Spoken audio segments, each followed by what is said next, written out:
আসসালামু আলাইকুম বন্ধুরা, কেমন আছেন সবাই? আশা করি অনেক অনেক ভালো আছেন। ফটোশপ টুলসের দ্বিতীয় পর্বে সবাইকে স্বাগত জানাচ্ছি আরও একবার। তো গত পর্বে আমি ফটোশপ টুলসের বেশ কয়েকটি টুলস নিয়ে আলোচনা করেছি এবং এই টুলসগুলির ব্যবহারও ভালো মতো দেখিয়েছি। আপনারা যারা গত পর্বটি দেখেননি তারা আমার ডিসক্রিপশন বক্সে থাকা লিঙ্কে ক্লিক করে গত পর্বটি দেখে আসতে পারেন। তো আমরা আজকে মূলত হিলিং ব্রাশ টুলস থেকে শুরু করব। তো হিলিং ব্রাশ টুলসের কাজ হচ্ছে কোনো ছবিতে যদি দাগ থাকে বা কোনো স্পট, মেস্তা বা ব্রন জাতীয় কিছু থাকে, আপনি এই দাগগুলিকে স্মুথলি ক্লিন করতে পারবেন হিলিং ব্রাশ টুলের সাহায্যে।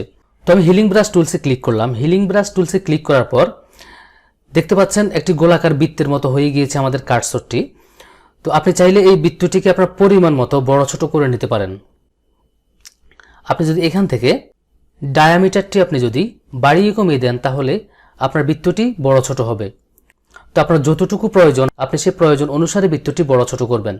যেহেতু আমার সামনে যে ছবিটি রয়েছে এই ছবিটির স্পটগুলি কিন্তু একটু ছোট ছোট, তাহলে আমি কিন্তু বৃত্তটি একটু ছোট করে নিতে হবে। তো ছোট করার জন্য আমি এখান থেকে ডায়ামিটারটি একটু কম করে নেই।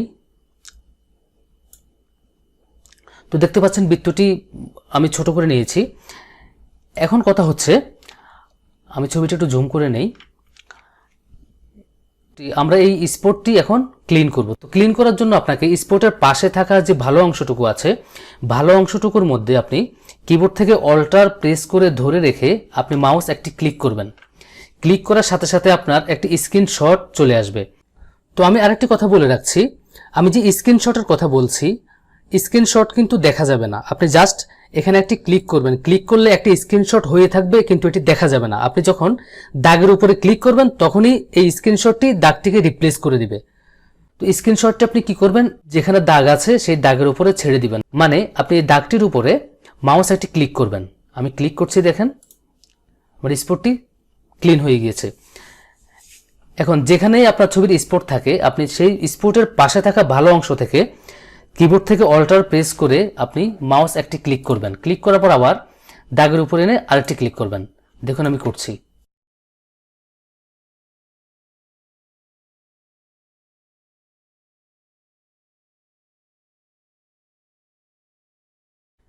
এখানে বৃত্তটির পাশে যেহেতু একটি আঙ্গুল রয়েছে, তো এখানে আবার এই দাগটি মুছতে হলে বৃত্তটিকে আরেকটু ছোট করে নিতে হবে। তো আমি বৃত্তটিকে আরেকটু ছোট করে নিচ্ছি। ছোট করে নিলাম। নেওয়ার পর এই দাগটির পাশ থেকে একটি স্ক্রিনশট নিলাম এবং দাগের উপর ছেড়ে দিলাম। বন্ধুরা দেখতে পাচ্ছেন ছবিটি একদম ক্লিন হয়ে গিয়েছে। এই হিলিং ব্রাশ টুলটি দাগ মোছার জন্য অত্যন্ত জনপ্রিয় একটি টুলস। তো বন্ধুরা হিলিং ব্রাশ টুলসের ভিতরে যে আরো দুটি টুলস রয়েছে, তো হিলিং ব্রাশ টুলসের মধ্যে আরেকটি টুলস হচ্ছে প্যাচ টুল। এই প্যাচ টুলটি এটিও অনেক জনপ্রিয় একটি টুলস। তো আমি প্যাচ টুলের উপর ক্লিক করলাম। ক্লিক করার পর আপনার যেখানটায় দাগ আছে আপনি দাগটিকে সিলেক্ট করবেন। আপনি মাউসটি ড্র্যাগ করে ধরে দাগের চারপাশে ঘোরাবেন। দেখতে পাচ্ছেন দাগটি সিলেক্ট হয়ে গিয়েছে। এখন আপনি নর্মালি কি করবেন, দাগের উপরে মাউসটি ধরে ড্র্যাগ করে ভালো জায়গায় নিয়ে ছেড়ে দিবেন। তাহলে ভালো জায়গার স্ক্রিনশটটি দাগের উপরে চলে আসবে। দেখুন আমি করছি। আমি ড্র্যাগ করে ভালো একটি জায়গায় ছাড়লাম। এবার কিবোর্ড থেকে কন্ট্রোল ডি প্রেস করে আমি সিলেকশনটি সরিয়ে নেই। দেখতে পাচ্ছেন দাগটি একদম ক্লিন হয়ে গিয়েছে। তো আমি পরেরগুলো করছি, আপনারা দেখেন।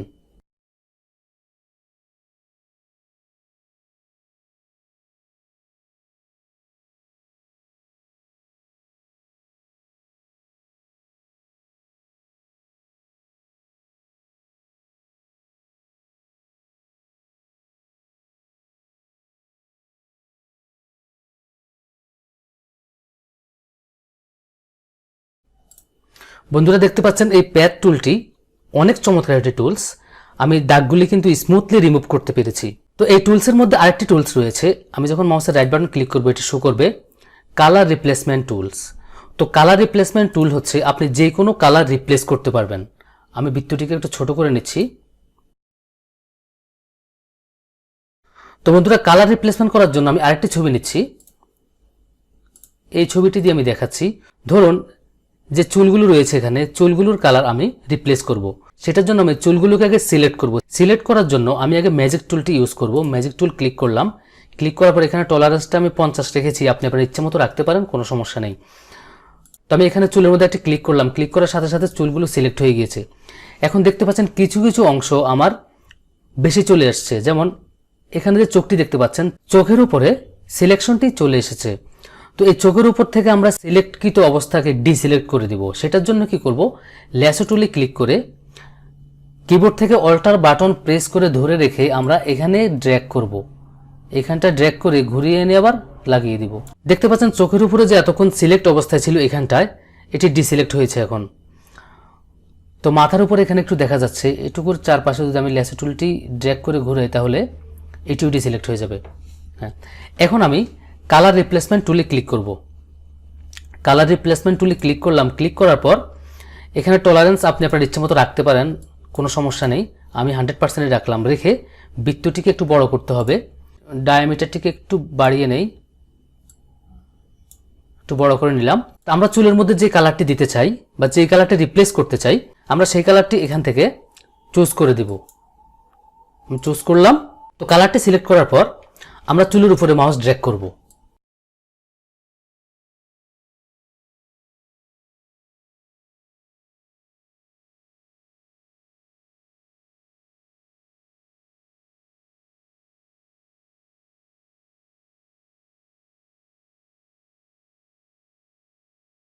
বন্ধুরা দেখতে পাচ্ছেন এই চুলের কালারটি কিন্তু রিপ্লেস হয়ে গিয়েছে। তো আপনি রিপ্লেস টুলসটি দিয়ে যে কোনো কালার আপনি রিপ্লেস করতে পারেন। তো এরপর হচ্ছে ব্রাশ টুল। ব্রাশ টুলের কাজ হচ্ছে আমরা যখন ছবি তুলি একটি ছবির কোনো জায়গায় একটু ডার্ক থাকে, কোনো জায়গায় একটু ব্রাইট থাকে। তো আমরা ডার্ক আর ব্রাইট দুটিকে অ্যাডজাস্ট করার জন্য আমরা কিন্তু ব্রাশ টুলটিকে ইউজ করে থাকি। তো এখন এই ছবিটির দিকে যদি আপনি ভালো করে তাকান তাহলে দেখতে পাবেন এই ছবির এই অংশটুকু একটু ডার্ক আছে আর বাকি ছবিটি কিন্তু মোটামুটি লাইট অবস্থায় আছে এবং গলার ঠিক উপরিভাগে এখানটাই দেখতে পাচ্ছেন একটু ডার্ক আছে।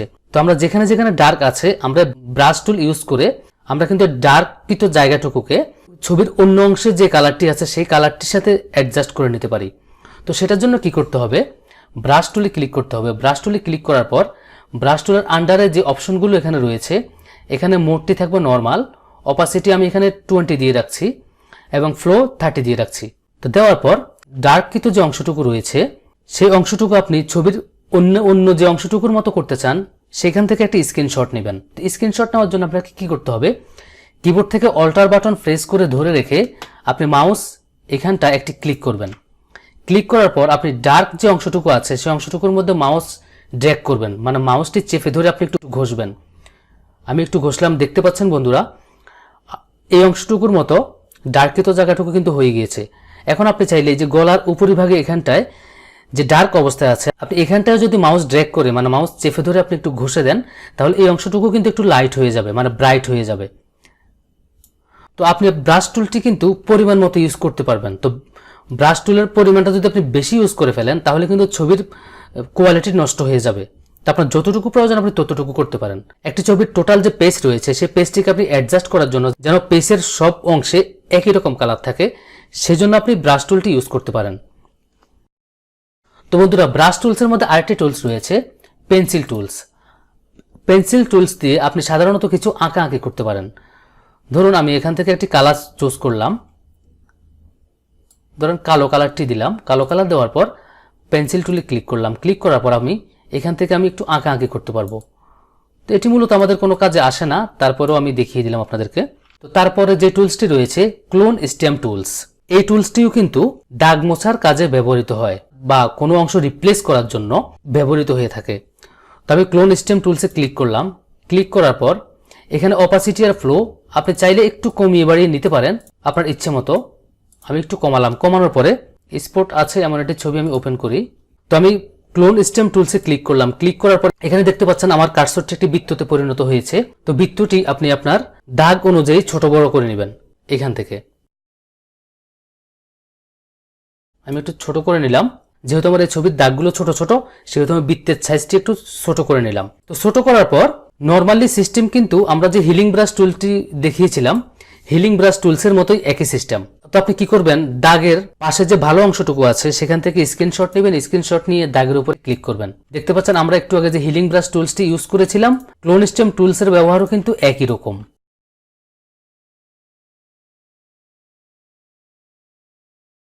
দেখতে পাচ্ছেন বন্ধুরা ক্লোন স্ট্যাম্প টুলস দিয়েও কিন্তু স্মুথলি কাজ করা যায়। তো আপনি কিন্তু ভালো মতো প্র্যাকটিস করবেন। ভালো মতো প্র্যাকটিস করলে কিন্তু আপনি যে কোনো টুলস দিয়ে একটি ছবিকে স্মুথ করতে পারবেন। তো ক্লোন স্ট্যাম্প টুলসের মধ্যে আরেকটি টুলস রয়েছে প্যাটার্ন স্ট্যাম্প টুলস।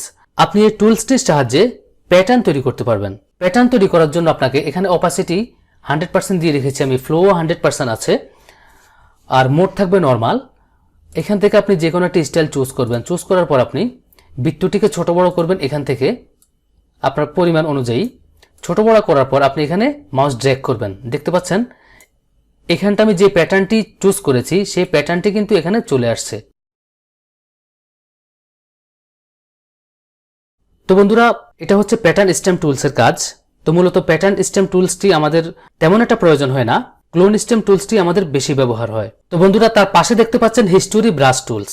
আপনি এই টুলসটির সাহায্যে আপনি আপনার ছবির পূর্বের অবস্থাকে ফিরিয়ে আনতে পারবেন। তো পূর্বের অবস্থা বলতে এই ছবিটির পূর্বের অবস্থা ছিল, এই ছবিটিতে কিছু দাগ ছিল, আমি দাগটি ক্লিন করেছি। এখন আমি চাইলে হিস্টোরি টুলসটির সাহায্যে দাগগুলি আবার ফিরিয়ে আনতে পারি। তো দাগগুলো ফিরিয়ে আনার জন্য আমি এখান থেকে বৃত্তটিকে একটু বড় করে নেই। বড় করে আমি যদি মাউসটিকে চেপে ধরে একটু ঘষি, দেখতে পাচ্ছেন যে দাগগুলি এতক্ষণ ছিল সেই দাগগুলি কিন্তু সব পুনরায় ফেরত আসতেছে। দেখতে পাচ্ছেন ছবিতে পূর্বে যে দাগগুলি ছিল সেই দাগগুলি কিন্তু আবার ফিরে চলে এসেছে। তো এটি হচ্ছে হিস্টোরি ব্রাশ টুলের কাজ। তো বন্ধুরা, তারপরে দেখতে পাচ্ছেন এখানটায় ইরেজার টুলস। ইরেজার টুলস দিয়ে আপনি যে কোনো কালার আপনি মুছে ফেলতে পারবেন। তো আমি ইরেজার টুলসে ক্লিক করলাম। ক্লিক করার পর এখন আমি ব্রাশটিকে একটু বড় করে নিলাম। বড় করে নেওয়ার পর আমি যদি এখানটা মাউস চেপে ধরে ঘষি, দেখতে পাচ্ছেন এখানটায় ব্যাকগ্রাউন্ডের জায়গায় যে কালারটি দেওয়া আছে সেই কালারটি এখানে রিপ্লেস হচ্ছে, মানে আগের কালারটি ইরেজ হচ্ছে, ব্যাকগ্রাউন্ডের কালারটি এখানে রিপ্লেস হচ্ছে। তা আমি এখান থেকে কালারটি চেঞ্জ করে দেখাই। আমি যদি লাল কালার দেই, লাল কালার দেওয়ার পর যদি ঘষি, দেখতে পাচ্ছেন এখন এখানে লাল কালার হচ্ছে। আপনি যে কোনো কালার ইরেজ করে নতুন কালার এখানে রিপ্লেস করতে পারবেন এই ইরেজার টুলের সাহায্যে। তো ইরেজার টুলসের মধ্যে আরেকটি টুলস রয়েছে, ব্যাকগ্রাউন্ড ইরেজার টুলস। আপনি এই টুলসটির সাহায্যে আপনার ছবির ব্যাকগ্রাউন্ডটি ইরেজ করে ফেলতে পারবেন, মানে আপনার ব্যাকগ্রাউন্ডটি আপনি মুছে ফেলতে পারবেন। তো আমি যদি বৃত্তটিকে একটু বড় করে মাউস চেপে ধরে যদি একটু ঘষে দেই, মানে মাউস ড্র্যাগ করি, তাহলে দেখতে পাচ্ছেন আমার ব্যাকগ্রাউন্ডটি কিন্তু ইরেজ হয়ে যাচ্ছে, মানে মুছে যাচ্ছে। তো এই ব্যাকগ্রাউন্ড ইরেজার টুলসটিও কিন্তু আমাদের অনেক গুরুত্বপূর্ণ একটি টুলস। তো আমি একটু দেখালাম, আপনারা আপনাদের মতো করে প্র্যাকটিস করে নেবেন। তো ইরেজার টুলসের মধ্যে আরেকটি টুলস রয়েছে, ম্যাজিক ইরেজার টুলস। তো ম্যাজিক ইরেজার টুলসের মধ্যে ক্লিক করার পর এখানে টলারেন্স আমি 20 দিয়ে রেখেছি এবং অপাসিটিটা 100% আছে, 100%ই থাকবে। তো এরপর আপনি যদি ব্যাকগ্রাউন্ডে একটি ক্লিক করেন, দেখবেন আপনার ব্যাকগ্রাউন্ডটি টোটালি ইরেজ, মানে মুছে যাবে। তো আমি একটি ক্লিক করলাম, দেখতে পাচ্ছেন আমার ব্যাকগ্রাউন্ডটি একেবারেই মুছে গিয়েছে মাত্র একটি ক্লিকে। এখন আমরা চাইলে মুভ টুলে ক্লিক করে কিন্তু ছবিটিকে মুভ করতে পারবো। দেখতে পাচ্ছেন ছবিটি কিন্তু মুভ হচ্ছে। তো টিউটোরিয়ালটি যেহেতু লম্বা হয়ে যাবে সেহেতু আমি কিন্তু স্মুথলি কাজ করছি না, শুধুমাত্র আপনাদেরকে টুলসগুলির ব্যবহারটি আমি দেখাচ্ছি। স্মুথলি কাজ করতে গেলে আপনাকে একটু সময় নিয়ে কাজ করতে হবে। তো তার ঠিক পাশে আপনি দেখতে পাচ্ছেন গ্রেডিয়েন্ট টুলস। গ্রেডিয়েন্ট টুলসের সাহায্যে আপনি আপনার ব্যাকগ্রাউন্ডে যে কোনো ধরনের গ্রেডিয়েন্ট কালার দিতে পারবেন। তো সেটার জন্য আমি একটি নিউ পেজ নেই। নিউ পেজ নিলে আমার দেখাতে সুবিধা হবে। আমি একটি নিউ পেজ নিলাম A4 সাইজের। নেওয়ার পর আমি গ্রেডিয়েন্ট টুলে ক্লিক করলাম। ক্লিক করার পর এখান থেকে যে গ্রেডিয়েন্ট কালারটি রয়েছে এখান থেকে আমি একটি কালার চুজ করলাম। চুজ করার পর আমি যে পেজে গ্রেডিয়েন্ট কালার দিতে চাই সেই পেজের মধ্যে একটি ক্লিক করলে দেখতে পাচ্ছেন গ্রেডিয়েন্ট কালার হয়ে গিয়েছে। এই টুলসটিও কিন্তু আমাদের অনেক কাজে লাগে। তো গ্রেডিয়েন্ট কালার টুলসের ভিতরে আরেকটি টুলস রয়েছে, সেটি হচ্ছে পেইন্ট বাকেট টুলস। তো এই পেইন্ট বাকেট টুলসটির সাহায্যে আপনি আপনার যে কোনো ছবির ব্যাকগ্রাউন্ড এক ক্লিকে কালার পরিবর্তন করে ফেলতে পারবেন। এখানে অপাসিটি 100% রাখবেন আর টলারেন্সটি 30 রাখবেন। রাখার পর আপনি এখানটায় যে কালার রাখবেন আপনি আপনার ব্যাকগ্রাউন্ডে একটি ক্লিক করলে সেই কালারটি হয়ে যাবে। দেখতে পাচ্ছেন আমি একটি ক্লিক করলাম, ক্লিক করার সাথে সাথে ব্যাকগ্রাউন্ডটি চেঞ্জ হয়ে গিয়েছে। তো আমি যদি ছবির ব্যাকগ্রাউন্ডে ক্লিক করি, দেখতে পাচ্ছেন ছবির ব্যাকগ্রাউন্ডে কিন্তু কালারটি চলে এসেছে। তো আপনি এই পেইন্ট বাকেট টুলস দিয়ে আপনি যে কোনো ধরনের ব্যাকগ্রাউন্ড একদম অল্প সময়ে আপনি কালারের পরিবর্তন করে নিয়ে আসতে পারেন। তো বন্ধুরা, আজকে আমি আর এই টিউটোরিয়ালটি লম্বা করতে চাচ্ছি না।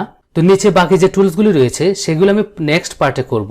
তো আরেকটি কথা বলে রাখি, ফটোশপের যে আপডেট ভার্সনগুলি রয়েছে, ধরুন ফটোশপ CS6 এবং ফটোশপ CC, ওইগুলির টুলস আর এই টুলসগুলি কিন্তু প্রায় একই রকম। তো ফটোশপ যেহেতু ভার্সন একটু আপগ্রেড, সেহেতু আপনার টুলসগুলি নতুন নতুন কিছু টুলস ওই ভার্সনের সংযোজন হয়েছে। তো সর্বোপরি কথা হচ্ছে, এখানে আপনি যতগুলি টুলস দেখতে পাচ্ছেন সবগুলি টুলস কিন্তু আপগ্রেড ভার্সনের যে ফটোশপ সফটওয়্যারটি রয়েছে, মানে ফটোশপ CC, আপনি ওই ফটোশপ CC-তে কিন্তু এই সবগুলি টুলস পেয়ে যাবেন। কাজ কিন্তু একই রকম। তো বন্ধুরা, পরবর্তী পার্টের আমন্ত্রণ জানিয়ে আজ এখানে শেষ করছি। আল্লাহ হাফেজ।